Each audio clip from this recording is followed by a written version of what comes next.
Hey everybody, what's up? Icy Cat here, and today we're going to be talking about the patch notes that have just been released for Operation Blood Orchid. This is going to go over all the new changes that we can expect to see when Season 3 launches.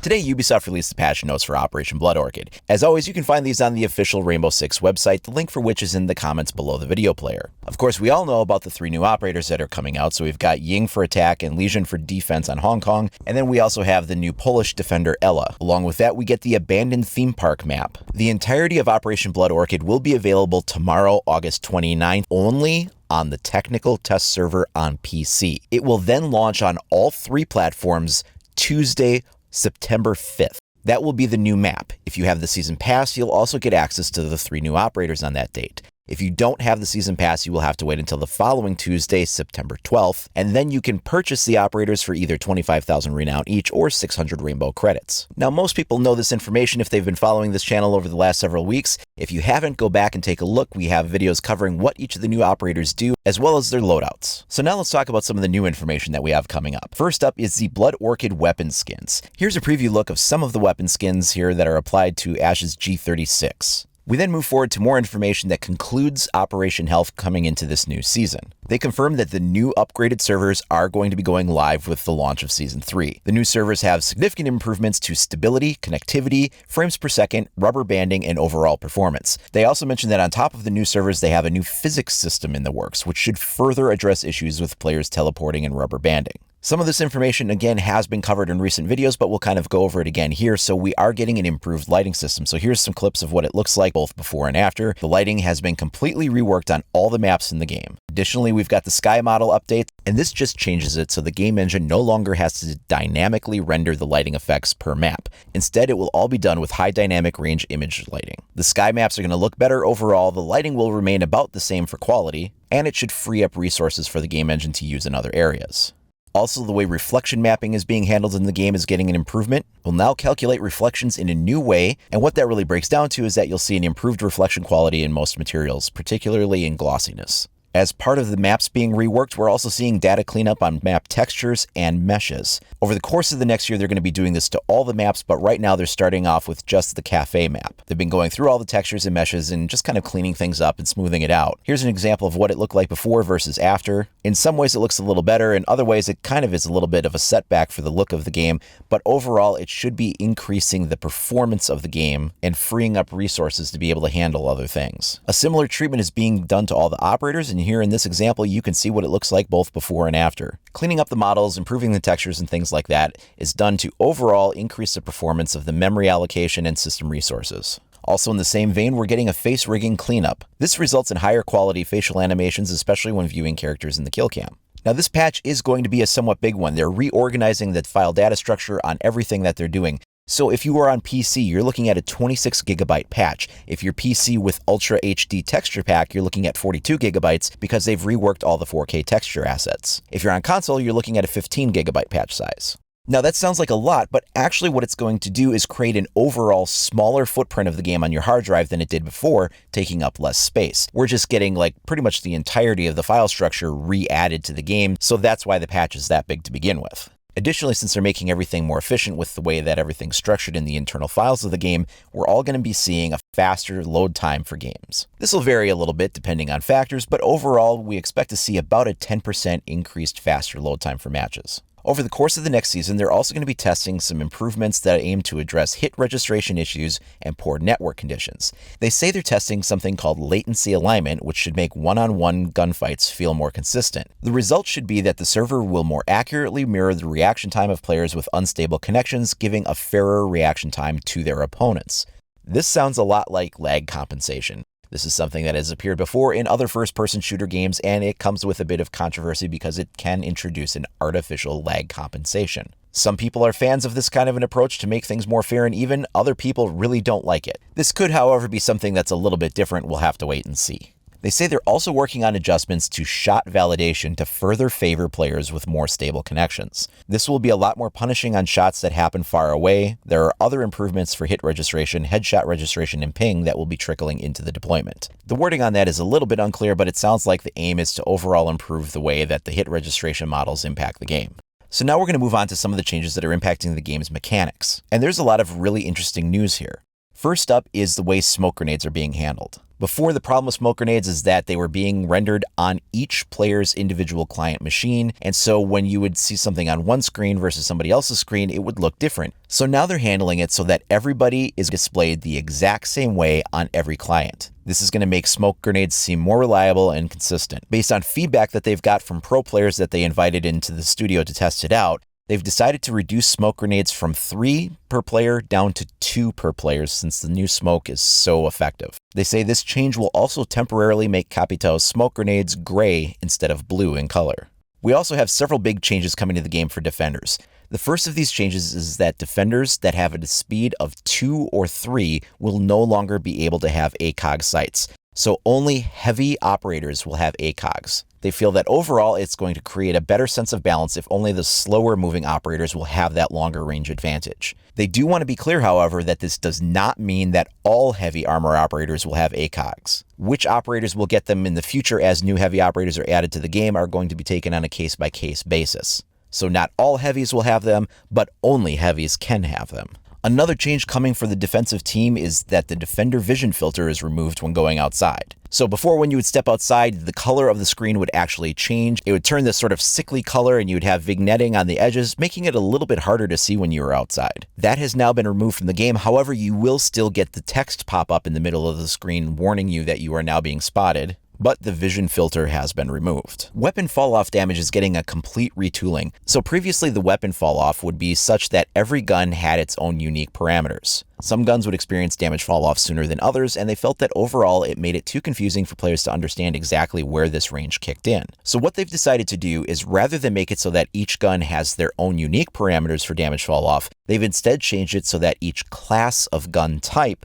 has its own standard fall-off. So going forward, all designated marksman rifles will now have a damage fall-off that begins at 25 meters and ends at 40 meters. All weapons in the light machine gun category will now have the same fall-off that starts at 25 meters and ends at 40 meters as well. All assault rifles will begin at 25 meters and end at 35 meters.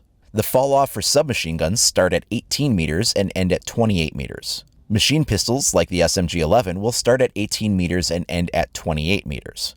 And for all handguns in the game, fall-off starts at 12 meters and ends at 22 meters. Please note that shotguns are not included in this list, and they said the reason for that is that they wanted to have enough of a difference between shotguns to keep them interesting, and without it, they don't balance properly. In addition to that, many of the main guns in the game are getting additional magazines added to them. As of this update, we will also be seeing 2 drones deployed at once for attackers. Of course, up until now, the way the game has worked is that if you throw out a second drone, if you have one already still active in the map, the first one is destroyed when the second one gets tossed out. It's no longer going to work that way anymore.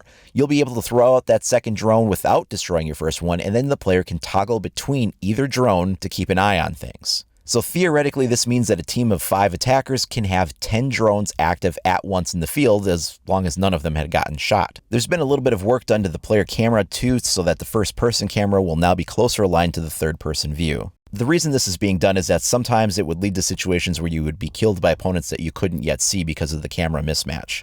Overall, shooting feedback systems are now being more accurately updated. Previously, effects like bullet tracers, hit reactions, decals on the environment, and threat indicators in the UI were all based on a trajectory that started from the weapon muzzle. This did lead to some problems, as the real bullet trajectory in the game starts from the first-person camera. With these changes, you should see a lot more consistency in the way these are being implemented in-game. Aside from that, they're also taking a look at the way debris is handled in-game. There's times where a piece of debris might be viewed by one player and not the other, and this would lead to times where sightlines were maybe blocked when shooting, or a chunk of debris looked like it was in the way of one character and the other one wouldn't even see it at all. This shouldn't be happening. Another change to the way that the debris interacts with the world is that it will no longer be blocking the deployment of gadgets. Previously, sometimes debris would get stuck in an area, and if you would try to put down one of your gadgets, maybe it would get blocked by that and it would result in an invalid placement. That should no longer be happening.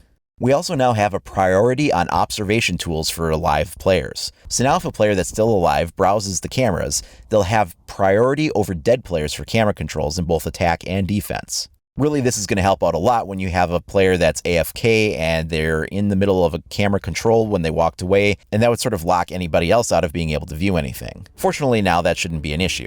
Another big change coming to the game is that crosshairs will no longer turn red on enemies. They felt that previously you would sometimes be able to know where an enemy was because you'd get that red crosshair even though maybe you didn't see them. This is especially relevant when a player was in a dark corner and they were hiding, or maybe when you were firing through smoke and you would see that red indicator. And there would just be times where you wouldn't necessarily visually see the enemy, but that red crosshair would let you know to fire in that area anyway. Well, that is now being removed. You will now no longer be able to depend on that to help you out. Crosshairs are not going to be turning red anymore. They will still turn green if there's a friendly in front of you, but they will no longer turn red if there's an enemy there. Going forward, enemy ID will only trigger on a successful scan. Before, just seeing an enemy on a camera would trigger their ID, but now that won't happen unless they've actually been scanned. They're doing this for the same reason that they're doing the crosshair color change. Basically, it could tell you that an enemy was in your field of vision even if you as a player had not actually seen them.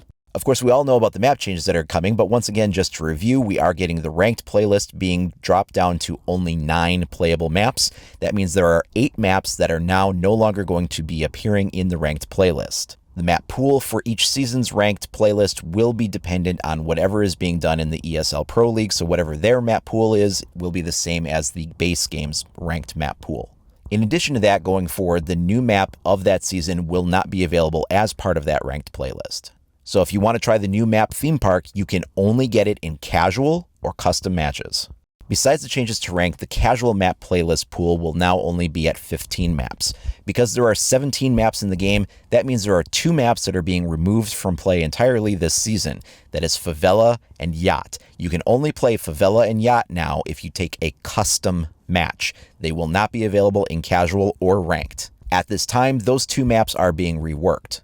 They do say that down the road they are looking at completely removing some maps from the game over the course of years to come. Additionally, map preferences will no longer function. They've chosen to deactivate this system for all PvP multiplayer. They will, however, still keep it in for terrorist hunts so you and your squad can still select specific maps. They're not really sure when they're going to bring the feature back to PvP, but they're looking at some different ways of doing things. The nerf to barbed wire that was tested a few months ago is now finally becoming a thing. So barbed wire will now be able to be moved through more quickly and take less hits to destroy. It will now take 2 hits instead of 3 to destroy barbed wire. Also, the speed has been improved a little bit. Previously, you could walk through it at 50% speed. Now it will be down to 45% speed. That's a 5% faster movement through them. Sprinting speed is still unaffected. You cannot sprint through barbed wire. Then we have some changes to some of the operators. So Hibana is getting a rework on some of her gadgets' function. This is all kind of under the hood stuff. You're not actually going to change much about the way that she's being played, but the way that the gadget deploys and works in the game is just being streamlined. This was something that they made some major changes to a couple of patches back, and they said that going forward they would be continuing to work on that. This is just one more iteration in that process. Some operators, though, that are getting some in-game changes that will be noticeable is that Jackal's hunting ability will mark ping locations more often. So the way it worked before was that every 10 seconds you would get a ping to a total of 4. 1 at the initial scan and then 1 every 10 seconds thereafter. Well, now it's going to happen every 5 seconds over the course of a 20-second time window. So the time window is actually going to be 10 seconds shorter, but it's going to be happening more frequently. So you will have 5 pings over 20 seconds instead of 4 pings over 30. Bandit is also getting a couple of changes. The first one is really only going to be noticeable when trying to bandit trick against Hibana charges, but the timing of the device and the way that the 2 objects interact is going to be made much more efficient, so that bandit tricking against the Hibana charges will now be overall more easy to do. And this one I love. Bandit's Shockwire will now be able to instantly destroy drones that come in contact with it. Back in the first couple of seasons of the game, this is how Shockwire worked. It essentially instantly shorted out a drone that touched it. And then they changed it so that a drone would have to sort of stay in it. It would take like 2 to 3 hits before it would be shorted out. And you could almost always drive straight through it without doing any damage to the drone unless you like stopped for a second in the middle of it. This now creates a little bit more effective use for Bandit's Shockwire. IQ is getting a couple of buffs to her ability as well. The first one is that her sensor will no longer detect friendly gadgets. The reason for this is that due to the volume of gadgets that are being introduced into the game, things were just starting to get a little confusing to figure out which ones were which, so this should just make it so that everything she's seeing is only gadgets that belong to the defensive team. Additionally, a while back, she got an upgrade to her sensor that allowed her to see people that were on their cameras, so now when Echo is using his drone, he's going to be more visible, and IQ is going to be able to see that more easily, kind of similar to how you can see Pulse while he's using his gadget. A change is coming to Fuse's cluster charge. Before, there was a lot more of a chance that you would accidentally get team kills with that because the path of the distribution for the pucks was a little more chaotic. Now they're changing it so that that doesn't happen. It'll be interesting to see what happens when they do encounter those objects that they would have normally bounced off of in an interesting way to see what happens instead. But they're stating that it will create a much more stable and predictable path for the distribution of the pucks and should result in overall less accidental team killing. Going forward, crosshair hit markers will no longer appear on Blackbeard's shield. The reason they're doing this is that there were some situations where defenders would be able to figure out where Blackbeard was by seeing those little hit markers pop up, even though they weren't seeing him. You know, like if they were firing through a wall or something like that, they'd see one of those hit markers and realize he was there. Well, that won't happen anymore. In addition to getting the changes that are coming with the multiple attacker drones being able to be tossed out, all drones, as well as Twitch's drone, will now be able to aim upward more easily. So all drones can now pitch their camera to a higher vertical angle. This is going to be good overall. I'm not sure if this is going to affect when you're observing a camera. I mean, when you're watching someone else's camera, you can pan it left and right, but you can't tilt it up and down. I don't know if this is going to make any change to that, but where it's really going to have a lot of impact is when you're using Twitch's camera and you're trying to angle up to take that shot at maybe a camera or something up there, and you just can't quite get the angle high enough. This should now allow you to be able to take those shots a little bit more easily. We're also getting a change to Glaz's thermal scope. It's a really minor one, but it's important for understanding if your shots are connecting or not, and that's that blood spatters are now going to be more correctly displayed. Additionally, dead enemies will not display as highlighted anymore. Sledge is also going to be getting a consistency pass on the way his gadget works. They say it should now be easier to connect where you meet with the sledgehammer, especially on windows while rappelling. Aside from that, it will also more consistently break both panels in a wall or floor, instead of doing that thing where it looks like it only breaks one layer and you have to kind of hit it again. And while those are good changes, I am still waiting on Ubisoft to make it more accurate for when you sledgehammer a wall and there's an enemy on the other side of it. When the game first came out, you could actually down a player in that method. And it just doesn't really work like that anymore. Hopefully that's something they'll take a look at fixing in the future. Now, as with every title update to the game, there are a ton of bug fixes that come out, but this one just shatters all records. There are over 1,300 bug fixes that are happening in this one. I cannot even go through and read them all. This video would go way over an hour if I did. Even just trying to read through them, it's just incredibly difficult to get them all in there. If you want to review the full list, do go over and check out the actual official website for that. Once again, the link for that is in the description below the video player. Just to mention a couple of the big ones that are happening though, for starters, the Doc infinite health glitch will no longer be possible. That has been fixed. Before, there was a glitch where you could cause Doc to essentially be able to have unlimited stim pistol darts. He could overcharge his entire team and just infinitely heal while you guys were going out in the match. You will no longer be able to do that. Also, previously, if you were trying to ping an area, but there was a smoke cloud in between you and the area you were trying to ping into, the ping would actually get stuck on the smoke. This would result in you placing your ping in an incorrect location. Now it should go through the smoke. Here's kind of a quirky one. Microwaves have unbreakable glass, blocking gadgets from being able to be placed inside. Now that's been fixed, and apparently you can. Like I said, there are literally over 1,300 bug fixes to the game. Many of them are very minor things dealing with things like maybe where a decal is placed on a character's model, to maybe something where a glitch can occur or an incorrect animation. And if you do want to know what each of those individual bug fixes are, you can go check that out. So that completes the breakdown of the patch notes for Year 2, Season 3, Operation Blood Orchid. What do you guys think about these changes coming to the game? Let me know down in the comments below, or shoot me a message over at IcyCat25 on either Facebook or Twitter. If you haven't already, please like and subscribe. Also, make sure you click that notification icon so you're alerted as soon as I upload new information. Thanks a lot for watching, everybody. We'll see you next time.